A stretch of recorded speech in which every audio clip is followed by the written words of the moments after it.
There are lots of fun things that get better after the sun goes down. Cereal, scary movies, and the likelihood of seeing something that either terrifies you for life or doesn't make sense. Tonight, I've got some allegedly true stories about disturbing things seen after sundown, including a tale about a rather large penguin. Enjoy, and be sure to send me your scary stories at darkstories.org. Follow the Darkness Prevails podcast on Spotify and iTunes, and leave us a review on iTunes too if you want to help the show grow. Thank you. Now, let's begin. Something in the Rain, from J. Alvarez. I live in New England. I'm 46 years old. My wife, kids, and myself are used to going camping in our travel trailer. The travel trailer is 40 feet long and weighs 7,800 pounds. I own a Ford F-350, which I use to pull the heavy trailer. My stepdaughter is in the military and lives in Colorado.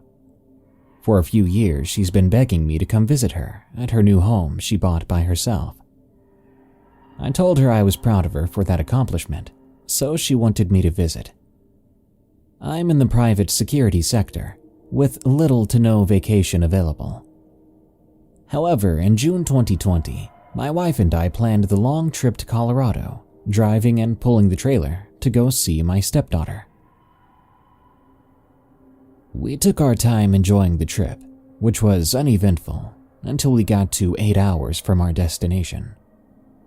I took Route 96, a very long straight road with only fields on both sides. A couple of minutes on that route, it began to rain so heavily, it was hard to see where I was going. I had taken a nap hours before, so I decided to drive all night while my wife and children were all asleep. At around 3 a.m., I passed an entrance to a farm. I noticed there was something standing in front of the gate.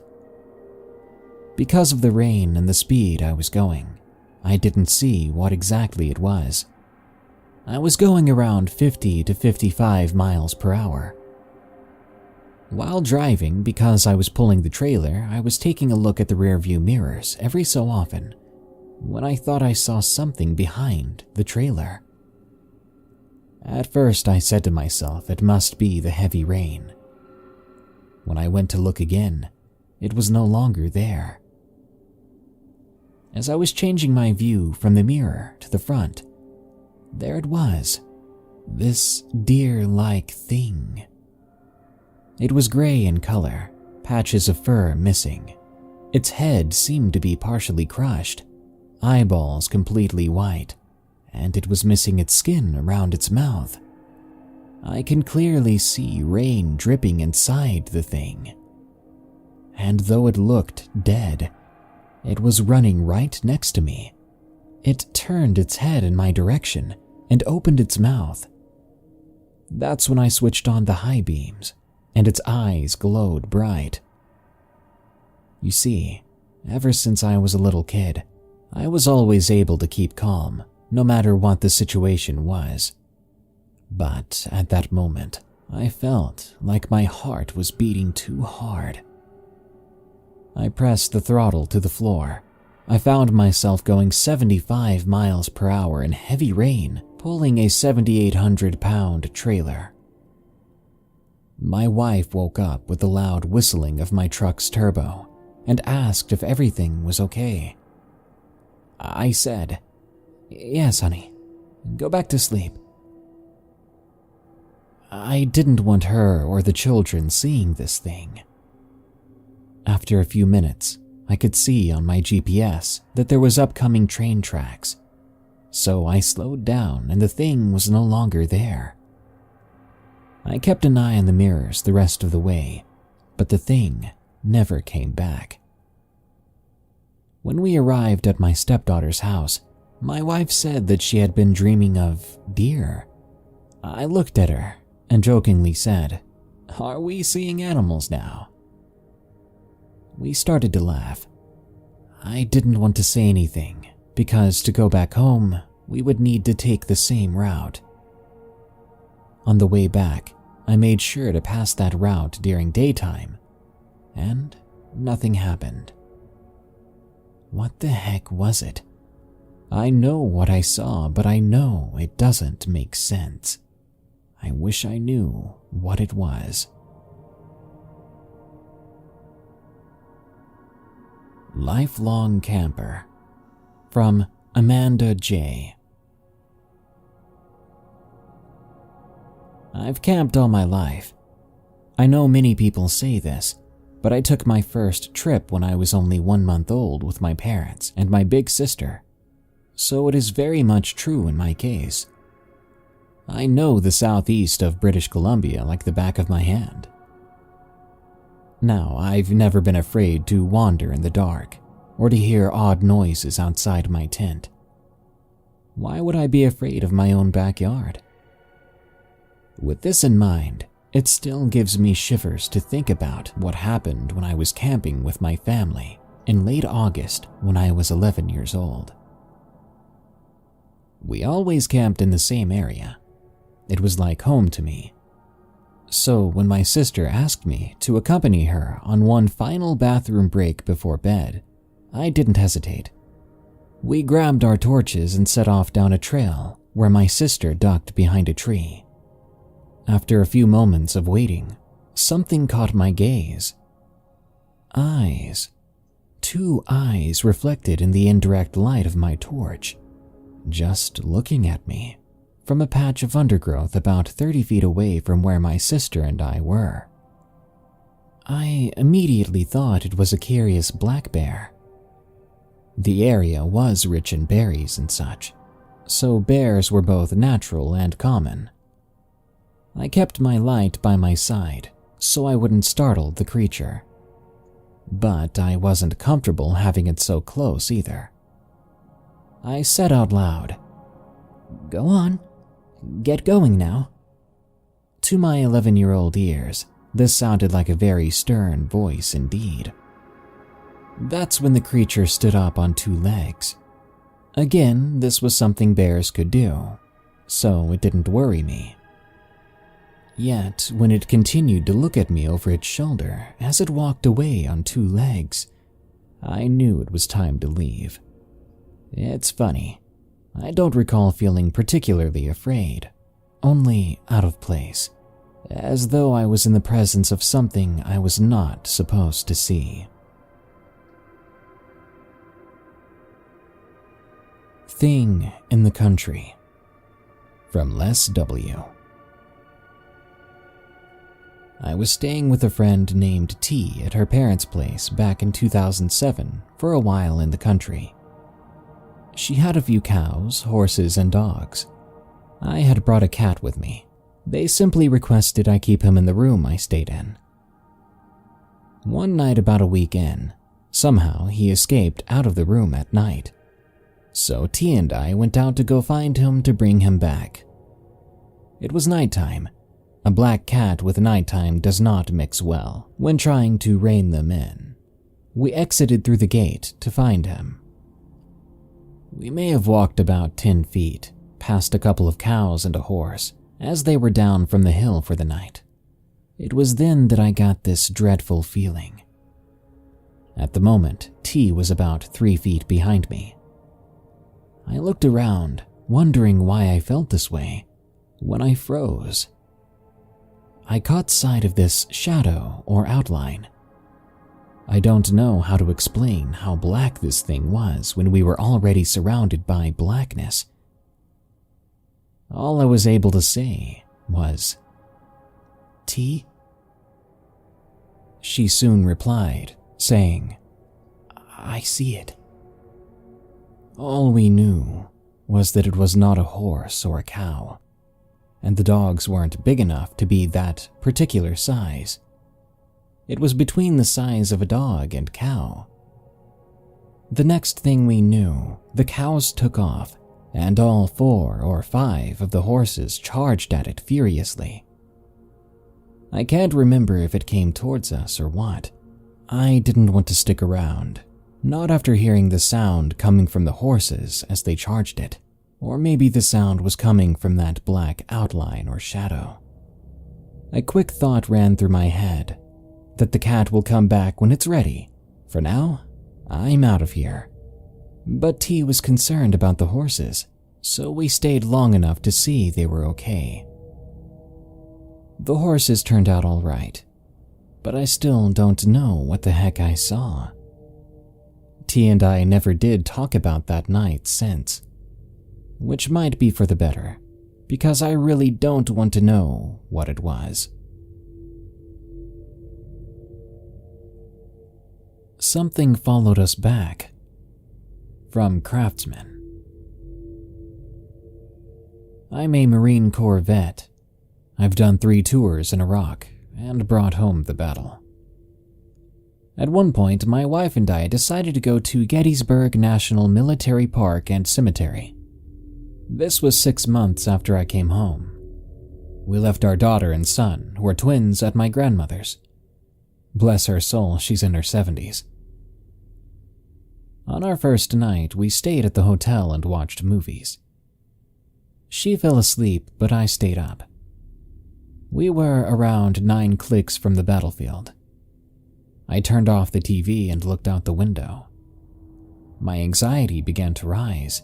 I swear I could hear yelling coming from outside. I exited the room and headed to the lobby, asking the receptionist if she heard the same thing. She nodded, so I asked if I should call the police. She replied, no, it's normal. Still worried, I head outside to check it out. Everything is quiet again. So I start to head back inside, when, all of a sudden, a loud explosion rings my ears. My instincts take over as I take cover at the nearest car.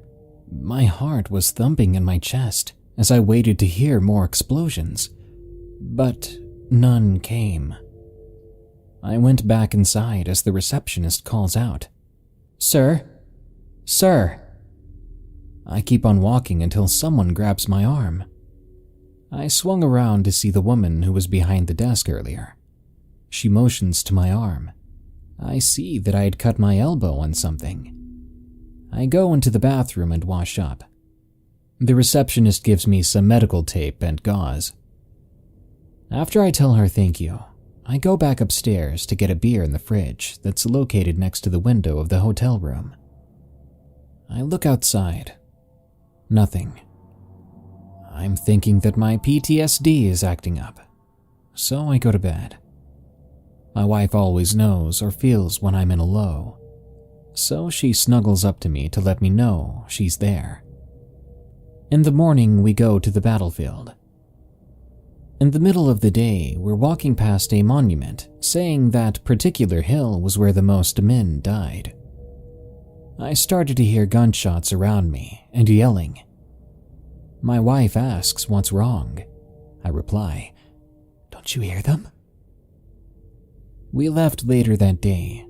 We both thought I was going into a major low and wanted to be home for that. On the way home, it was around 9 at night. I saw people walking on the side of the road. They were dressed in gray with old rifles slung over their shoulders. I figured there must have been a recreation somewhere, but it was weird that it was so late at night. Back at home, we both went to bed. I woke up to something knocking on our door. I got up and went to look, but nothing was there. Later, there was another knock, this time at the patio door, which was a glass door. I just stared at it as the knocking continued. Then I began to walk towards it, and right when I make it to the patio door, our front door swings wide open. I see a soldier, as tall as I am, about 5'11". He walks in all muddy. I'm frozen there. I can't move. This thing was not friendly. It stopped in the middle of our living room. I could see it more clearly in the moonlight shining from behind. It didn't have a face. It just had blood or some liquid flowing down from the head. I hear the explosions and gunshots and the screaming and yelling. Then, just like it began, it all stopped. I sat on the chair facing the open door, and I stayed there until my wife came downstairs. She turned on the light and asked if I was okay. I told her the story, and she gave me a worried look. Then, I pointed at the floor. Muddy boot prints came halfway onto the wooden floor of our living room, accompanied by blood drops and some sort of powder. My guess is it was gunpowder. It hasn't been back here since, and I haven't been to any other battlefields. Late night at the church. From Anonymous. In the year 2000, I used to live in a small New England town. I got involved with the local church in the town and volunteered as a musician. One day I was at work and the pastor called me. He said that he needed me to help set up some music for a Friday night youth group meeting. I told him that it wasn't a problem and that I could stop by the church after work and get the music set up for the Friday service. I decided that, since the church was on the way home from work, I could just stop by the church after work and get the music ready. I got off work late that day, a little after 9 p.m. I wasn't too excited about going to church at night, but I felt like it was the most efficient way to do things. I arrived at about 9:30. The church was in a small suburban neighborhood, very quiet and serene. I proceeded to the parking lot. There were no other cars in the lot as I expected. I usually go to church on Friday nights where there's a handful of cars in the lot and several kids are running around in the church. Without cars or people, the church seemed to be desolate. I looked into the windows of the church and not a single light was lit. There wasn't a soul outside tonight. The neighborhood was so quiet and peaceful that the only sound you could hear was the light humming of a few cars driving on the main road. I exited my car and proceeded toward the front door. Then I unlocked it and went inside. The first thing I did was turn on the light. The way the lobby's set up, if you walk in, to the immediate left was the sanctuary, and to the right was a long hallway that led to classrooms and offices. There were 2 big wooden doors that would swing both ways to go in and out of the sanctuary, kind of like a restaurant where waiters could go in and out. I proceeded to go to the right and go to the office and work on my music. I went to the main office, opened the door, and turned on the light, opening the music cabinet and getting to work. As I was working on my music, I heard something that confused and scared me at the same time. In the distance, I heard a child's laughter. What caused me to be uneasy was that the laughter was coming from the direction of the sanctuary. I had to think for a second and came to the realization that it was not a Friday night or a Sunday. I was also reminded that there were no cars in the parking lot, and I was completely alone in the church. Or I thought I was. I wondered why in the world would there be a child in the church late at night, and alone. The more I thought about it, the more I felt like I had to get out of there. I stopped what I was doing, got up, and turned off the light, running out of the office. I quickly ran toward the lobby, turning that light off too. I went out the front door and began to close it. I started to lock the door from the outside when something caught my eye, something that chilled me to the bone. As I was locking the door, I saw the wooden doors that led to the sanctuary beginning to move forward and back lightly on their own. I locked up as fast as I could and ran to my car. I got in and started it, then drove away. Even though this was 20 years ago, I still think about who or what was laughing. To this day, I cannot explain it.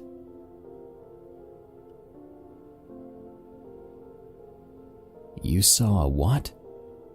from Jennifer from Alabama. I've been listening to these stories for over a year now, and I've yet to hear one that even resembles what my husband and I witnessed 6 years ago.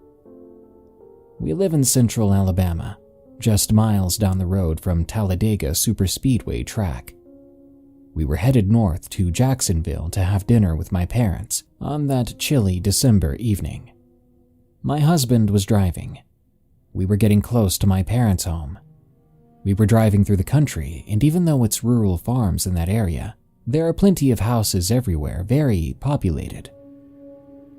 There was a lull in the conversation about this point, and we're just looking out, kind of surveying the twilight landscape around us, when our headlights illuminate something walking south down the other side of the road while we were headed north. Everything's quiet for a moment.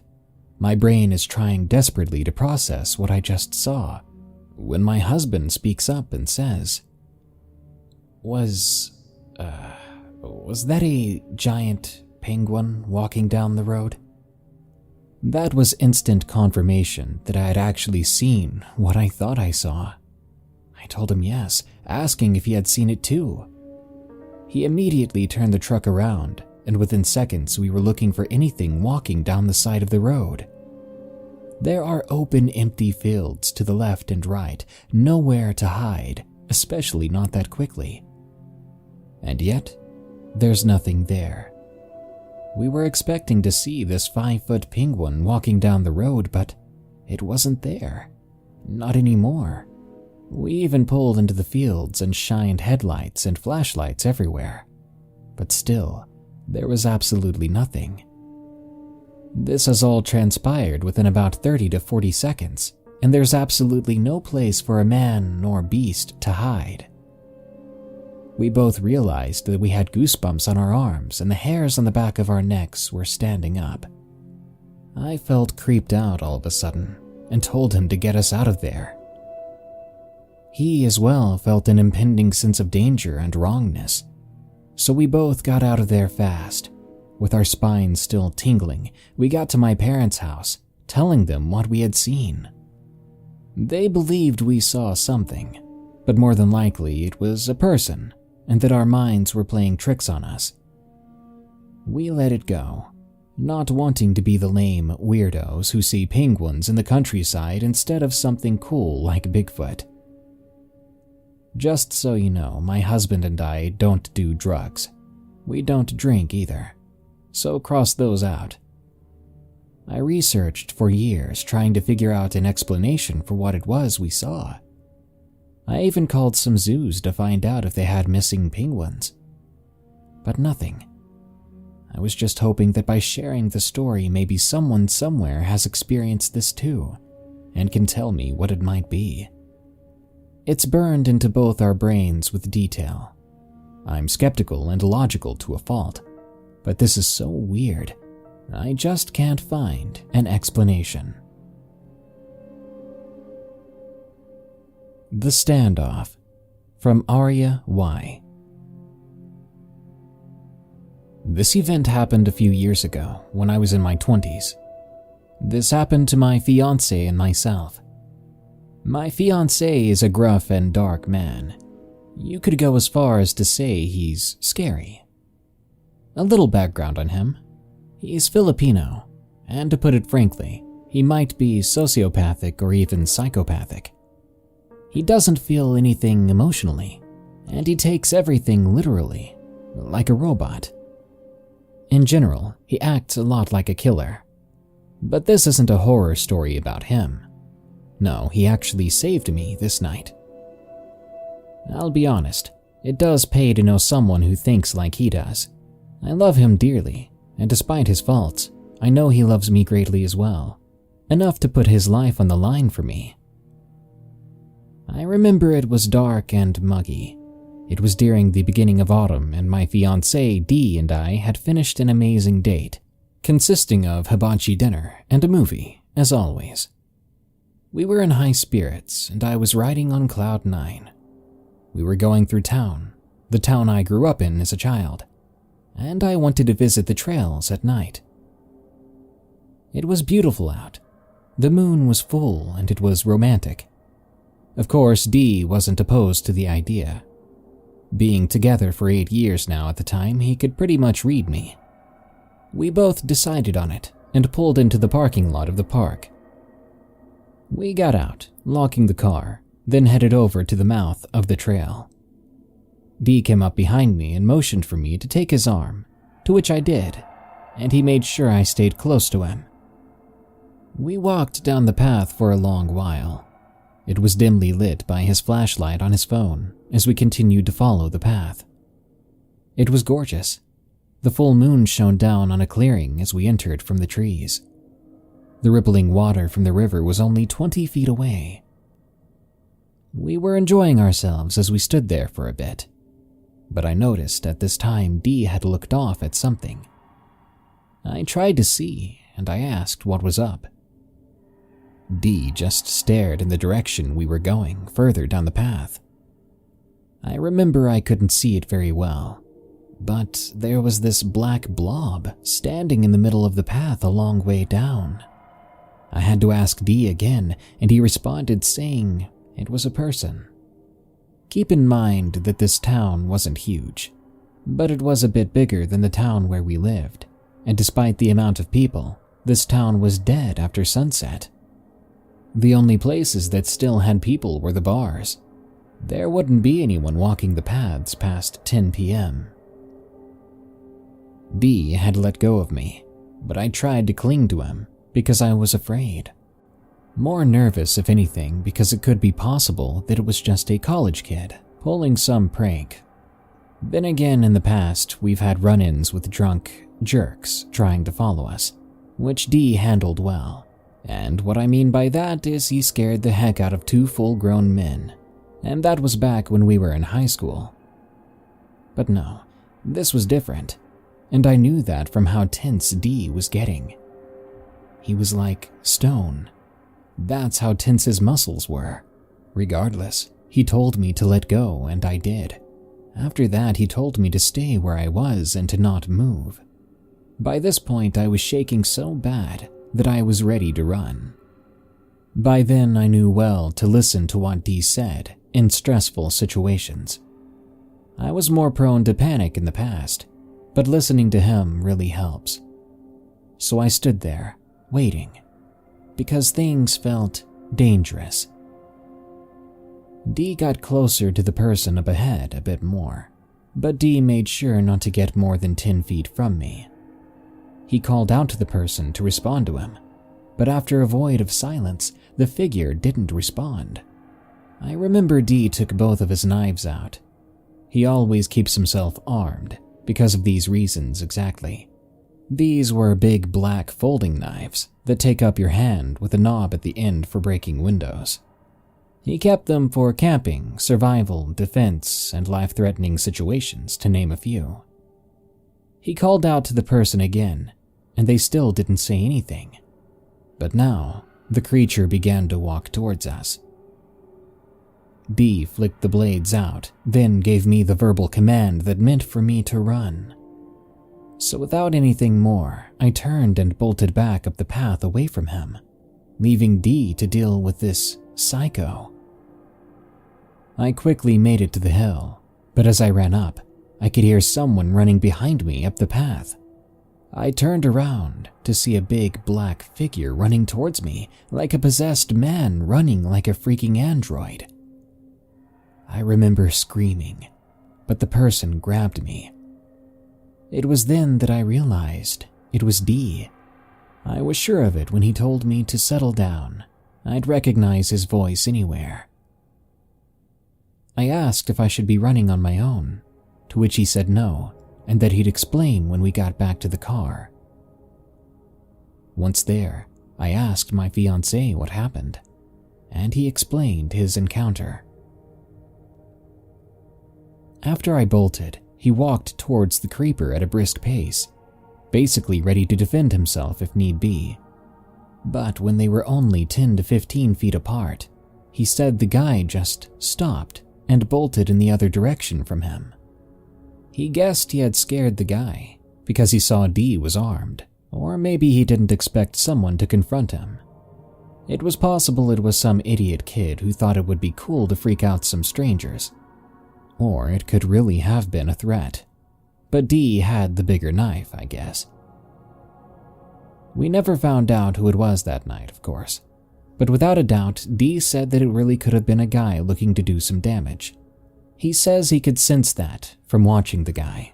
The way he was acting told Dee he was up to no good. If it was pranksters, they don't go alone at night. They travel in groups or at least pairs. Someone standing alone like that could have very well meant he wanted to attack, and why didn't the guy respond? After this occurrence, there had been a few cases of muggings in the town, but no one caught the assailant or assailants. Luckily, Dee knows how to handle these situations. Having had to fight for his life in the past growing up, it pays to have this kind of knowledge. And to be honest, I sleep well at night, knowing he's there with me always. But I do wonder, what would have happened to me if I had gone alone that night?